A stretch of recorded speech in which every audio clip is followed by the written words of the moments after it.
Hace 38 años, el mundo vivía un 1985 llena de bombas y atentados. Subirse a un vuelo internacional era un riesgo por los secuestros aéreos y los explosivos plásticos demostraban su efectividad, sobre todo en Europa. Pero, ¿qué tanto hemos avanzado? ¿Qué tanto hemos aprendido? ¿Y qué podríamos cambiar para no repetir la historia?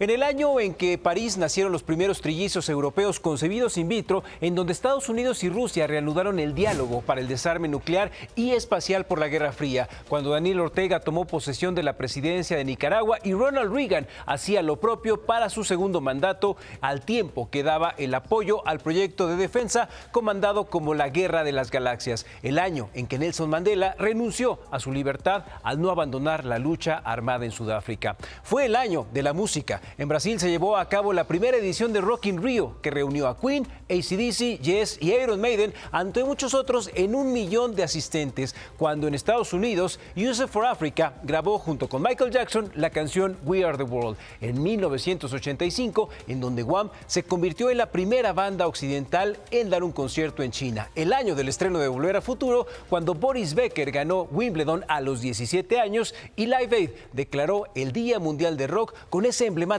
concierto frente a Londres, Filadelfia, Sydney y Moscú.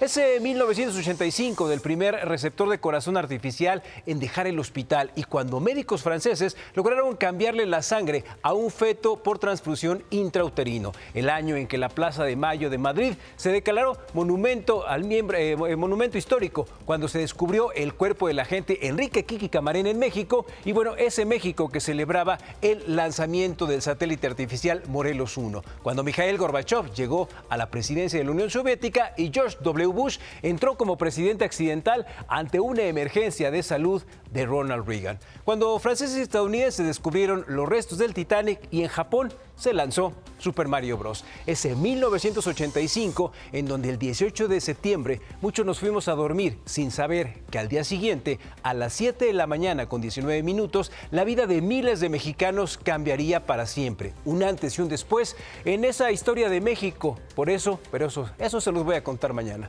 Paco, ¿te acuerdas de ese 1985? ¿Qué estabas haciendo? ¿Estabas qué, en la secundaria? En la secundaria, sí. ¿Te acuerdas de esa mañana? Me acuerdo perfecto porque iba en el camión a la escuela y precisamente estábamos pasando afuera de unos edificios, pues el camión de la escuela, usted sabe que va como un camión de redilas, así como si trae vacas. Sí, eran de los amarillos. Exactamente. No, en ese entonces ni siquiera eran amarillos, todavía eran como color ladrillo, y pasamos afuera de unos edificios y estaba toda la gente abajo. Entonces dije, se está quemando, no ibas a sentir que estaba moviendo. Entonces ya cuando llegamos ahí a la escuela veíamos que las astas bandera todavía estaban pegando entre ellas. Entonces dijimos que era una cosa muy seria y sobre todo, imagine usted en un contexto totalmente diferente. ¿En qué zona te tocó? Esto era Coajimalpa, en Vistahermosa. Y imagínense el contexto, se cayeron las comunicaciones, no había teléfonos, y entonces la escuela tomó la decisión de no dejar salir a nadie, porque no sabían en qué condiciones estaban las casas, y hasta muy tarde después empezaron a pedir que la gente fuera por los niños. Claro. Entonces era una desinformación impresionante, ¿eh? Ya lo platicaremos a detalle mañana, pero como bien dices, las personas tardaron una semana, 2 semanas en saber si todos sus familiares estaban bien, cuando en el 17 se tardaron aproximadamente, en el peor de los casos, 80 minutos. Sí, está impresionante cómo cambiaron las cosas. Gracias, Quique.